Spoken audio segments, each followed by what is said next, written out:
पत्रकारिता एक वरदान है, पर जब यही वरदान आपके लिए अभिशाप बन जाए तो क्या। पत्रकारों पर हमला अब जैसे आम हो गया है। आए दिन पत्रकार पर हमले की खबरें आ ही जाती हैं। पर क्या कभी आपने सोचा है कि पत्रकारिता पर यह बढ़ता हमला हमारे लोकतंत्र के लिए बड़ा खतरा बन सकता है। बिहार के मधुबनी जिले का बेनीपट्टी थाना क्षेत्र एक बार फिर हत्या की वारदात से सहमा हुआ है। यहाँ सड़क किनारे एक 25 वर्षीय युवक का अधजला शव बोरे में बांधकर फेंका हुआ मिला, जिसके बाद से पूरे इलाके में दहशत का माहौल है। मृतक की पहचान बेनीपट्टी बाजार निवासी बुद्धनाथ झा उर्फ अविनाश के रूप में हुई है। बताया जा रहा है कि बुद्धनाथ झा आरटीआई एक्टिविस्ट के रूप में काम करता था, साथ ही वो सोशल मीडिया के जरिए पत्रकारिता भी करता था। आइए अब आपको बताते हैं कि आखिर पूरा मामला है क्या। 22 साल का बुद्धनाथ झा मधुबनी के बेनीपट्टी प्रखंड के एक news portal BNN news Benipatti में काम करता था। मूल रूप से बेनीपट्टी का ही रहने वाला बुद्धनाथ बीते 2 साल से पत्रकार के तौर पर काम कर रहा था। इसके साथ ही वो एक RTI एक्टिविस्ट भी था।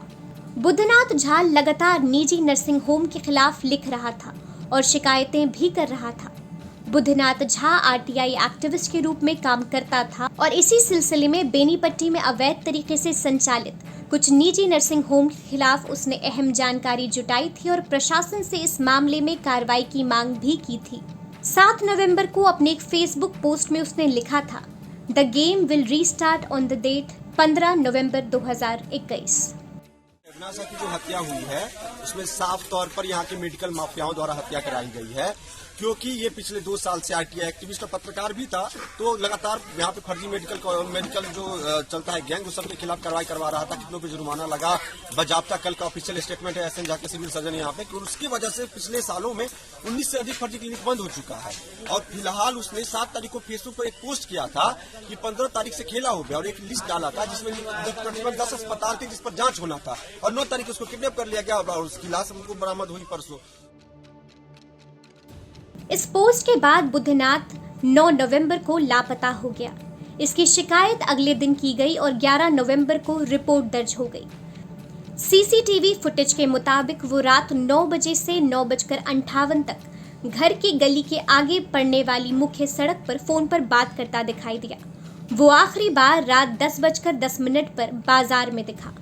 परेशान घर वालों ने अगले दिन बेनीपट्टी थाना में सूचना दी। पुलिस ने बुद्धनाथ के मोबाइल को ट्रेस किया तो लोकेशन बेनीपट्टी थाना से 5 किलोमीटर दूर बेतौना गांव में मिला। 10 नवंबर की सुबह 9 बजे उसका फोन भी बंद हो गया। स्थानीय पुलिस ने उसकी अंतिम लोकेशन पर जाकर जानकारी ली, लेकिन कुछ ठोस नहीं मिला। और फिर 12 नवंबर को बुद्धनाथ के चचेरे भाई BG विकास के फोन पर पड़ोस के उड़ेन नाम के गांव से एक स्थानीय व्यक्ति ने फोन किया और एक अज्ञात लाश के मिलने की जानकारी दी। बताया जा रहा है कि युवक का शव बोरे में बांधकर फेंका हुआ था, जिसकी पहचान बुद्धनाथ झा उर्फ अविनाश के रूप में हुई। इसके बाद शव को पोस्टमार्टम के लिए मधुबनी भेज दिया गया।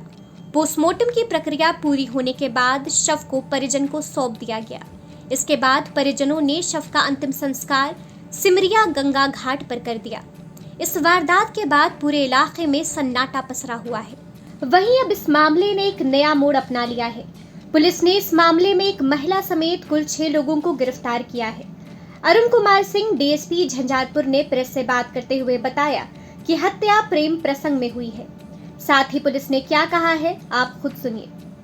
कार्रवाई हुई, इसमें हम लोग टेक्निकल सेल से संपर्क किया गया। मैंने जाकर जब कॉल डिटेल निकाला गया, उसमें पता चला कि इनसे महिला जो है इनसे बात हुआ, अंतिम में इसी से बात हुआ। इनको जब हम लोग तब तक लाश निकल गया था, तो हम लोग इनको पकड़ने के बाद बुलाया गया। वो बोली कि ऐसे ऐसे बात हुआ, स्वीकार की। पहले तो नाना कहानी की, उस पर स्वीकार की, तो हम लोग उसी के आधार पर ये 5 और को पकड़े हैं। बताया जा रहा है कि इसमें जो निजी अस्पताल प्रबंधक के द्वारा हत्या कराई, ये इस बिंदु पर भी अनुसंधान अभी जारी है। वो अगर उनकी संलिप्तता होगी तो बख्शे नहीं जाएंगे। जाकर वहाँ से कहीं से ब्लड सैंपल ला के जाँच करा के ये लोग कुछ करते थे।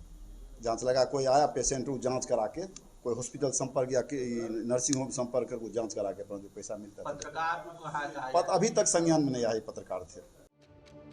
हालांकि मृतक के परिजनों का आरोप है कि उनकी हत्या अस्पताल संचालकों ने करवाई है। बाकी अभी ये तो वक्त ही बताएगा कि आगे ये मामला कौन सा रुख इख्तियार करता है।